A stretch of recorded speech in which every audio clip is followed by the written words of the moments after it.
Oui, bonjour à vous. Abonnez na biso surtout il y a Congo News. Congo News, to pesi bino bambote bisika bozali, bokabola ba video na biso. Soki nano oza abonné na biso te, abonne-toi pour esala biso malamu moko boye. Vraiment to pesi yo merci.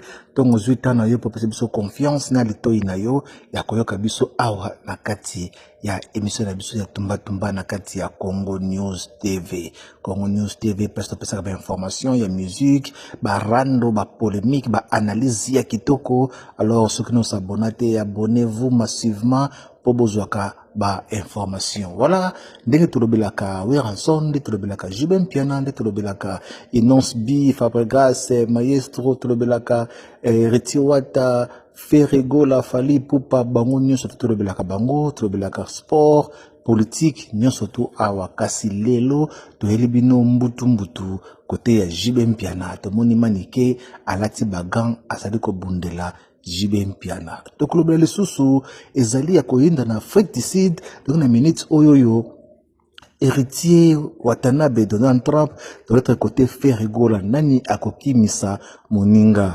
babaki soko za Donald Trump ya solo kangaye bangono sutu na kati ya mboka moko tokoyeba soki ekoleka ndenge nini. Voilà sikoyo yo tozonga sikoyo na kati ya biso biso poto panzanteke ndenge ezalaka mbambote na bino sozana kati ya bandako ndenge ezalaka toujours. Voilà to banana no awawa Jibem Piana leader amu foudin papa chéri balobi tout droit toujours, tout droit na ye banda loba yango ememisi ye ngambo to yebite mokili ezanga mawa papa chéri asala bino nini bandeko babolingo shaingenge alamusi internet shaingenge alobaki annonsaki akozonga na wenge BCBG epa ya papa chéri tellement pa yebi ke non ye alobaka mabe ya papa chéri tango akendaka baninga na ye lisano baboyaki na bango ye pe atika te ba commentaire kilikili ba émission kilikili. Alors elamusi makambo elamusi ba peuple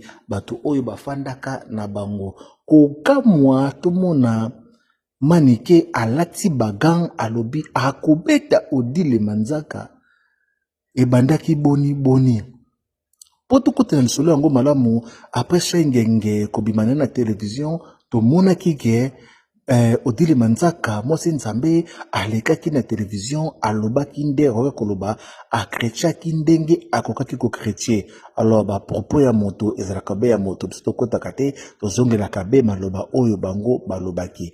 Alors tango Odile Manzaka salaki sortie médiatique pona koloba makambo oyo ya Jibem Piana na ndenge makambo ya shaingenge esalaki penza malamu mingi te pona bato misusu notamment tolo babongo manike de John ye penza efandela kite na motema asiliki atomboki akoteli Jibem Piana pona ye penza ke non Jibem Piana asali malamu ndenge abengani na shengenge pene na ye po alingi ne lisusu bato o bakoli te azana bango ebele na kati orchestre na ye.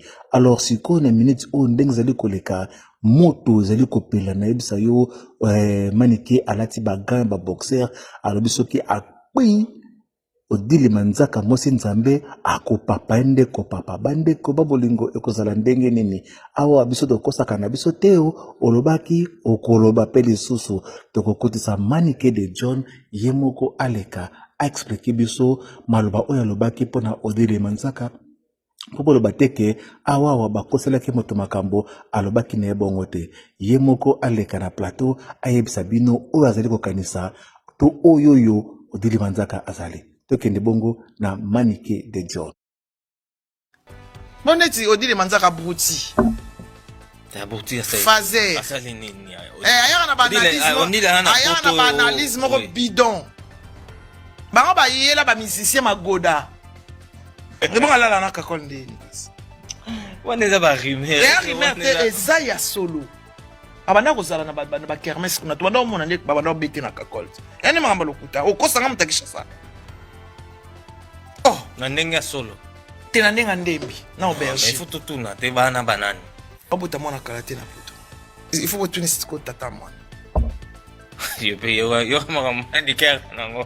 Botu ne tata mwana. Tant abota botu ne pe tata mwana ba bomba papa mwana te. Voilà bandeko yango wana penza boyoki ndenge Manike ye moko alobaki ba propos oya ye a propos ya Manike etalibe Manike biso totsaka be kotiaka po na elengi ya télévision ezali ya koyinda eyindi deja awa na kati ya Fred Sid bandeko na ngai Donald Trump héritier Watanabe alobi akokanga fe regola awawa na kati ya Afrique du Sud na minute oyoyo héritier Watanabe akangi Captain Mobimba nebisa bino bato ebele bazali kolanda ye bazali koyemba nzembo keno kangela biso ye biso peto yebite Donald Trump ango akanga nani na minute oyoyo fe regola pe asali ple a krake na ndenge ya kosakana te nebisa bino na Johannesburg opesi mbwa boyi alobi akobeta concert moko historique o nanu etikala te na kati ya Afrique ekozala bongo samedi le 14 mars 2026 na Johannesburg donc ekozala ya koyinda ya kosakana te tozongi na Cape Town héritier Watanabe concert na ye ekozala bongo le 17 mai 2026 donc ayeka kakota la salle akanga ba photo ata la capacité na yango ebongo akozonga na ye Kinshasa mais affrontement oyoyo nebisa bino foyo kandenge moto ezali kopela de aéroport nane sala matin na minute na Afrique du Sud de aéroport na ba ville na biso ya minene na kati ya Cape Town Johannesburg eza koyinda bato bazotuna mais oyoyo banani yango baye kotondisa mboka ya bato bonde ba mesana ko benga bango ba étranger ba foreigner baye toujours ko bebisa mboka ya bato vraiment alima ndenge ezalaka papa Chira lobi tout droit bozala pe na tout droit po bokende malamu vraiment on ezali basango ya tumba tokotana bino na prochain épisode même place même heure na kati ya tumba Congo News TV.